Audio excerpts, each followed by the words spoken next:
Structure मतलब operating system हम जानते हैं कि it is a system software जो कि हमें हेल्प करता है किसी भी हार्डवेयर को इंटरैक्ट करने के लिए, इंटरैक्टिव बनाने के लिए। तो हम समझ लेते हैं कि जो ये इंटरैक्टिव फैसिलिटी है हमें, या जो कन्वीनियंस हमें प्रोवाइड होता है, उसका एक्चुअली में स्ट्रक्चर कैसा होता है या वो काम कैसे करता है। तो सबसे पहले एक टाइप ऑफ स्ट्रक्चर है हमारा सिंपल स्ट्रक्चर, जो कि सिंपल स्ट्रक्चर आपके M S DOS disk operating system में सबसे पहले इनिशियलाइज किया गया था। तो सिंपल स्ट्रक्चर में था क्या, there were this diagram I have taken from Galvin and this diagram says कि सबसे ऊपर जो थे हमारे एप्लीकेशन प्रोग्राम्स थे, फिर रेसिडेंट सिस्टम प्रोग्राम्स थे, M S DOS device drivers थे और रोम बायोस डिवाइस ड्राइवर थे। तो ये जो स्ट्रक्चर है आपका, ये बहुत सिंपल है। सिंपल क्यों है? क्योंकि एक चीज़ समझ लेते हैं, हमारे पास जो कंप्यूटर होता है उसमें 3 इंपॉर्टेंट चीज़ें होती हैं। सबसे पहले तो आपका हार्डवेयर जो आपके डिवाइस होती है, उसका पूरा जो पार्ट जो आप टच कर सकते हैं, and we have discussed all these things. दूसरा होता है आपका यूज़र इंटरफेस। यूज़र इंटरफेस का मतलब है कि यू एज अ यूज़र, आप जिससे कंप्यूटर से इंटरैक्ट करेंगे और जो इंटरफेस आपको वो प्रोवाइड करेगा, that means your operating system, वो होता है आपका user interface. And third is you as a user. तो जो यूज़र इंटरफेस है वो आपके सारे एप्लीकेशन प्रोग्राम्स में आते हैं, बिकॉज यूज़र्स के लिए स्पेशली जो भी एप्लीकेशन प्रोग्राम्स डिज़ाइन किए जाते हैं, because application program is a program which is design for some specific task. तो यूज़र के सारे स्पेसिफिक टास्क को परफॉर्म करने के लिए आप एप्लीकेशन प्रोग्राम्स को लिखते हैं।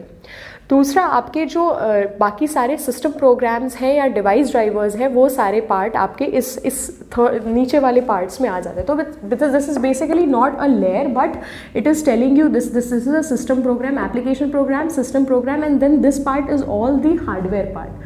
सो व्हाट इज़ हैपनिंग, यहाँ पे बहुत ज़्यादा लेयरिंग नहीं है, and it is a simple structure. And what is happening is कि एप्लीकेशन प्रोग्राम भी डायरेक्ट हार्डवेयर से इंटरैक्ट कर पा रहा है, आपका सिस्टम प्रोग्राम भी हार्डवेयर से डायरेक्टली इंटरैक्ट कर पा रहा है, और डिवाइस ड्राइवर्स भी आपके डायरेक्टली इंटरैक्ट कर पा रहे हैं आपके हार्डवेयर से। तो ये जो स्ट्रक्चर था, इसका एक बहुत ही बड़ा डिसएडवांटेज ये था कि because application program will be used by the naive users, हम users as like we are not very much capable about the fact कि हम हार्डवेयर को बहुत एफिशिएंटली यूज़ कर पाएँ, या फिर अगर हमें हार्डवेयर को यूज़ भी करना है तो हमें हर बार एक नया एप्लीकेशन प्रोग्राम हर एक फंक्शन को परफॉर्म करने के लिए लिखना पड़ेगा। तो ये एक बेसिक डिसएडवांटेज था आपके सिंपल स्ट्रक्चर का। तो होता क्या था कि जैसे ही यूज़र्स एप्लीकेशन प्रोग्राम्स की हेल्प से डायरेक्टली हार्डवेयर को इंटरैक्ट करने की कोशिश करते थे, तो in case if there is any kind of error, और if any chance or any probability of some error was occurring, so the problem that was happening was that it was leading to the disaster, or it was leading to basic spoiling of the hardware device. तो hardware का जो failure था, वो actually hardware failure is a permanent failure, you can not manage it. And दूसरी बात, अगर आप users को डायरेक्टली इंटरैक्ट करने के लिए अलाउ कर रहे हैं, आपने कोई सेपरेशन नहीं प्रोवाइड करके रखा हुआ है, तो basically this was a problem, जो कि प्रॉब्लम सॉल्व हो गई हमारे next type of operating system में, जिसको हमने बोला layered approach, the layered approach और the layered structure rather we should say of the operating system. तो ये जो इंटरैक्शन था ना, ये एक डिसएडवांटेज था आपका डिस्क ऑपरेटिंग सिस्टम का। ऑल्दो डिस्क ऑपरेटिंग सिस्टम बहुत ही छोटे अमाउंट का ऑपरेटिंग सिस्टम बहुत सारी फंक्शनैलिटीज़ प्रोवाइड करने के लिए डिज़ाइन करा गया था। It went very famous, it was very much used also in lot of commercial places, but सिर्फ और सिर्फ इस डिसएडवांटेज की वजह से कि यूजर्स डायरेक्टली हार्डवेयर को इंटरैक्ट कर पा रहे थे, it got failed. Second was this layered approach. In layered approach what was happening, see there is a term called kernel in operating system, जो कि आप बहुत बार सुनेंगे जब भी आप ऑपरेटिंग सिस्टम पढ़ रहे होंगे। एक तो है टॉपिक कर्नल, दूसरा आप सुनेंगे सिस्टम कॉल। तो सिस्टम कॉल हम इसके बारे में अलग से एक वीडियो में डिस्कस करेंगे। कर्नल हम यहाँ पर समझ लेते हैं। तो कर्नल बेसिकली क्या होता है, यूज़र इंटरफेस के नीचे और हार्डवेयर के ऊपर, यानी कि what ever is below your user interface, whatever is below your user interface and whatever is above the hardware, everything in between is nothing but the kernel of the operating system. और kernel के अंदर जो होते हैं आपके main जितने भी operations या जितने भी मेन फंक्शंस आपके जो ऑपरेटिंग सिस्टम परफॉर्म करता है वो आपके कर्नल के अंदर रखे जाते हैं। तो basically kernel provides you the highest functionalities whenever any computer is performing its function. So kernel के अंदर जो भी मोस्ट रिसेंट बहुत ज़्यादा यूज़ होने वाले फंक्शंस हैं वो रखे जाते हैं, and whatever is below the user interface and above the hardware is nothing but termed as kernel. तो हुआ क्या, आपके लेयर्ड अप्रोच में इसी पूरे ऑपरेटिंग सिस्टम के स्ट्रक्चर को वेरियस लेयर्स के अंदर डिवाइड कर दिया गया। तो obviously we know the biggest advantage of forming a layered approach is कि लेयर कोई भी it is just like divide and conquer problem जो आपने पढ़ी होगी। तो अगर एक बहुत बड़ी प्रॉब्लम है और अगर आप उसको सब पार्ट्स में डिवाइड कर लें और उसको इंडिविजुअली सॉल्व करें and then you combine the result, so what happens is like कि आपको इंडिविजुअल जो सॉल्विंग है वो कम आसान हो जाती है। The same way is the approach for the layered approach also. तो लेयरिंग अप्रोच में सी the system is big because you have user interface, you have the hardware, everything in between is coming as a whole system. So what you have done, divided, आपने उसको divide कर दिया है various layers में। layers में divide करने से हुआ क्या, every layer has become independent of each other। independent क्यों हो गई, क्योंकि हम एक layer 1 को layer 2 के function से कोई मतलब नहीं है। only the thing is कि communication में ये काम कर सकता है कि layer 0 might communicate with the user interface and layer n, that is the user interface, might communicate with layer 0, but how layer 0 is working or how layer 1 is working or how layer 2 is working or how layer n is working, इनका आपस में कोई इस चीज़ का communication नहीं है कि आप काम कैसे कर रहे हैं। दूसरा, डिबगिंग और जो भी एरर चेकिंग होती है ये भी बहुत आसान हो जाती है, क्योंकि अगर आपको कोई मिस्टेक फाइंड करनी है यू कैन ईजिली जज कि वो किस लेयर में आ रही है, बिकॉज ये एक क्या कह सकते थे कॉम्पोनेंट्स में डिवाइडेड है कि what ever is in the most inside that is the hardware and when you keep on coming outside you will reach towards the user interface. तो एक लेयर्ड अप्रोच यहाँ पे फॉलो करी गई थी। तो कर्नल हमने समझ लिया बेसिक फंक्शनैलिटीज़ को यहाँ पे टेक प्लेस करेगा। दूसरी चीज़ जो है यहाँ पे आपके हार्डवेयर जो लेयर 0 हार्डवेयर है ये बेसिकली आपके कंप्यूटर का सबसे इनर मोस्ट पार्ट है। बीच में जितनी भी लेयरिंग करी गई है आपके जो यूज़र इंटरफेस के बीच में जितनी भी लेयर्स है, it is all of the kernels. Kernel की लेयरिंग है, ऑपरेटिंग सिस्टम के बहुत सारे कंपोनेंट्स की लेयरिंग है, कर्नल के अंदर जो भी फंक्शनैलिटीज़ हमें प्रोवाइड करनी है उनकी लेयरिंग है, and every layer is independent of each other. However they are functioning, how they are providing, and moreover layer the below layers can provide communication to the upper layers. वो ऊपर वाली layer से भी communicate कर सकते हैं, because अगर आप हार्डवेयर से इंटरैक्ट कर रहे हैं तो if you are communicating with the operating system, तो operating system is giving you the result back with the help of the hardware. So this is how your layered structure works, and this was also the simple structure. So that's it. Okay.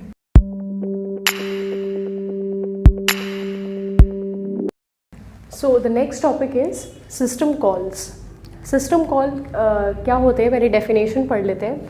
It provides an interface to the services made available by the operating system. So again it is an interface. So obviously operating system was an interface for operating system भी एक interface था user को के लिए hardware को interactive बनाने के लिए.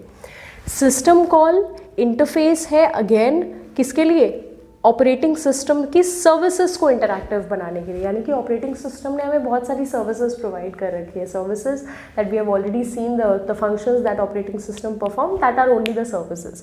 एंड सर्विसेज अलग भी मतलब और भी आप मान सकते हैं, जैसे रिसोर्स एलोकेशन करवाते हैं, बहुत सारे सर्विसेज हमें प्रोवाइड करता है. Moreover it acts as an interface to the services that operating system provide. So यहाँ पे फिर से एक वर्ड आ गया इंटरफेस. तो इंटरफेस कैसे, एक एग्जाम्पल से समझ लेते हैं. लेट्स से एक एग्जाम्पल है हमारा यहाँ पर कि हमें एक फाइल है, let us call that file as file 1 and there is another file that is file 2, right. एंड हमें क्या करना है, हमें इस फाइल 1 के कंटेंट्स को रीड करके उन्हें कॉपी करना है फाइल 2 के अंदर. Okay, so it is again a process. It is a process obviously. So एक प्रोसेस क्या होती है, it is simply a program in execution. So in the coming lectures we will see about processes also. अब यहाँ पे हम इतना समझते हैं दैट एक प्रोग्राम अगर एग्जीक्यूशन मोड में है तो हम उसे एक प्रोसेस बोल रहे हैं. तो एक प्रोग्राम हम चला रहे हैं, क्या प्रोग्राम ऐसा करेगा कि पहले फाइल 1 के कंटेंट्स को रीड करेगा, उसके कंटेंट्स को कॉपी कर देगा फाइल 2 के अंदर. सो यहाँ पर भी जितने भी कंटेंट्स होंगे फाइल 1 के वो सारे के सारे कॉपी होकर कहाँ आ जाएंगे, फाइल 2 के अंदर. Now this whole process requires lot of system calls, बहुत सारी सिस्टम कॉल्स की ज़रूरत पड़ेगी. तो सिस्टम कॉल्स नाम से ही हमें समझ में आ रहा है that there is something which is being called, और रादर आई शुड से कि हम कुछ ना कुछ ऐसा परफॉर्म कर रहे हैं जो एक तरीके से हम सिस्टम को इंस्ट्रक्शन दे रहे हैं. तो सीधी सी बात है, सिस्टम कॉल मतलब अगर इस ये जो काम कर रहे हैं हम फाइल 1 के कंटेंट्स को रीड करके फाइल 2 में कॉपी करना, ये पूरे प्रोसेस के बैक एंड पे क्या रूटीन्स, क्या सब रूटीन्स, क्या फंक्शंस चल रहे हैं, इससे यूज़र को कोई लेना देना नहीं होता है.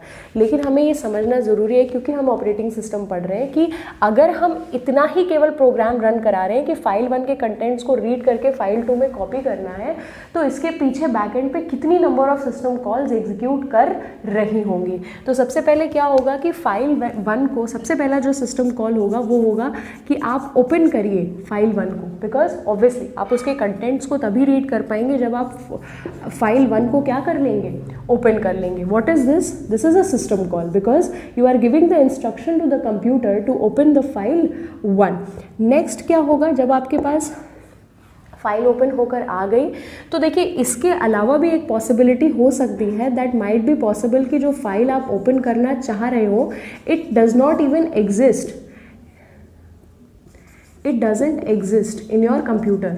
सो ऐसा भी हो सकता है कि अगर फाइल जो आप ओपन करना चाहते हैं वो एग्जिस्ट ही नहीं करेगी, तो again you need a system call so that आपका सिस्टम आपको ये बताए या एक बॉक्स कंसोल में ये आपको प्रिंट करके दे that the file that you are trying to open does not even exist. Again there is a system call. So this is one possibility that we have taken. लेकिन ऐसा ज़रूरी नहीं है कि वो फाइल एग्जिस्ट ना करे.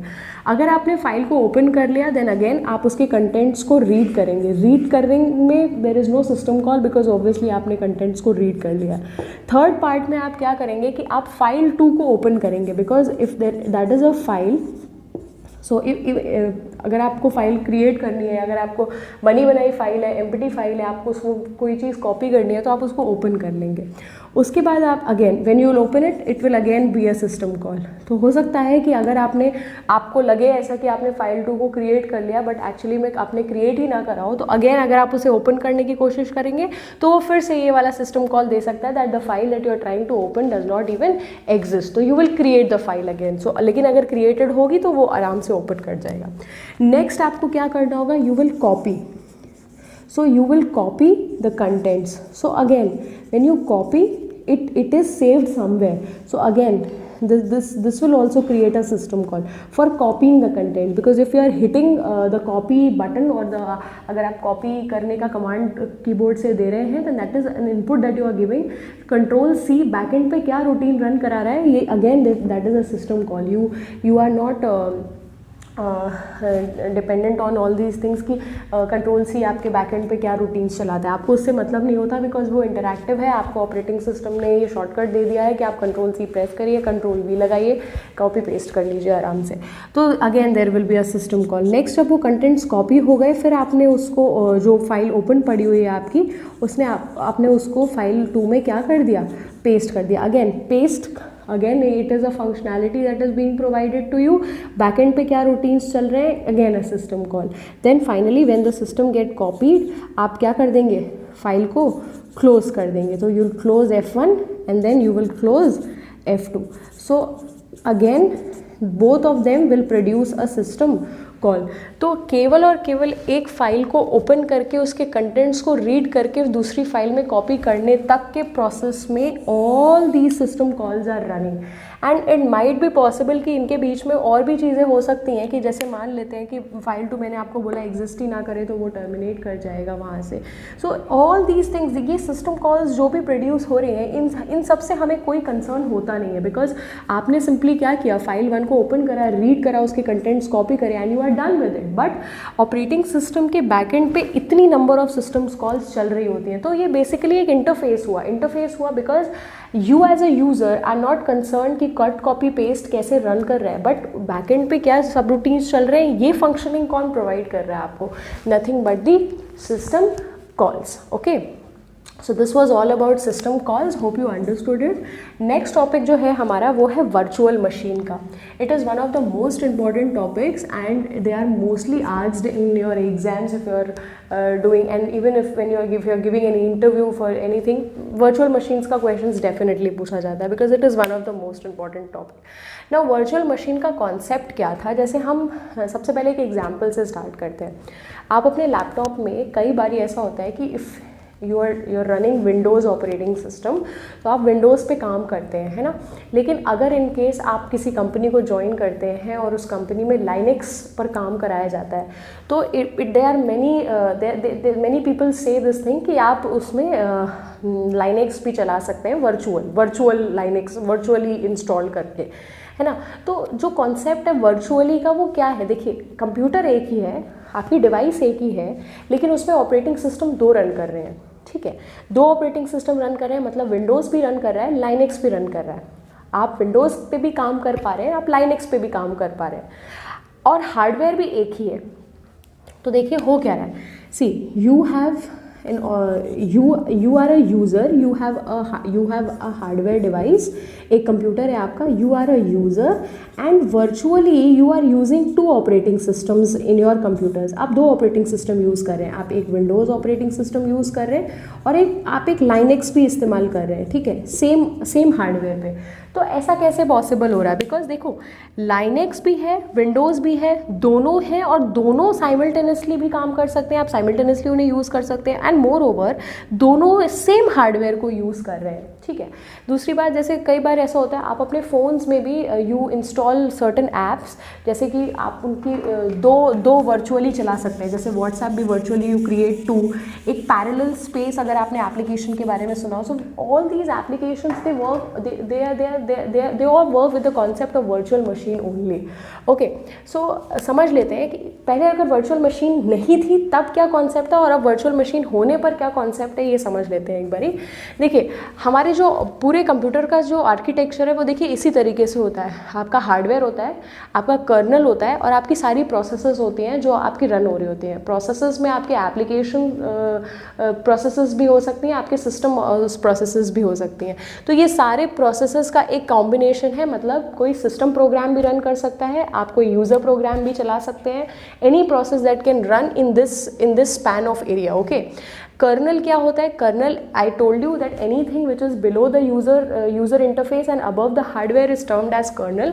सो kernel have all the basic functionalities of your operating system. तो कर्नल आपको बेसिकली सारी फंक्शनैलिटीज कंसिस्ट करवाएगा ऑपरेटिंग सिस्टम के अंदर, ठीक है। तो सिंपल स्ट्रक्चर तो अगर हम देखेंगे कंप्यूटर सिस्टम का तो इस तरीके से, लेकिन अगर यही कॉन्सेप्ट हम वर्चुअल मशीन को इम्प्लीमेंट करने के लिए, ऑल्दो वर्चुअल मशीन का इम्प्लीमेंटेशन बहुत टफ है, लेकिन हम समझ लेते हैं कि वर्चुअल मशीन का इम्प्लीमेंटेशन कैसे है। देखिए, अगेन सी, आप यहाँ से स्टार्ट करते हैं समझना हम लोग। See again, hardware is single, there is single hardware, there is some logic which is being implemented कि आप उस मशीन को वर्चुअली यूज़ कर पा रहे हैं। That's what it is written over here, that it is virtual machine implementation.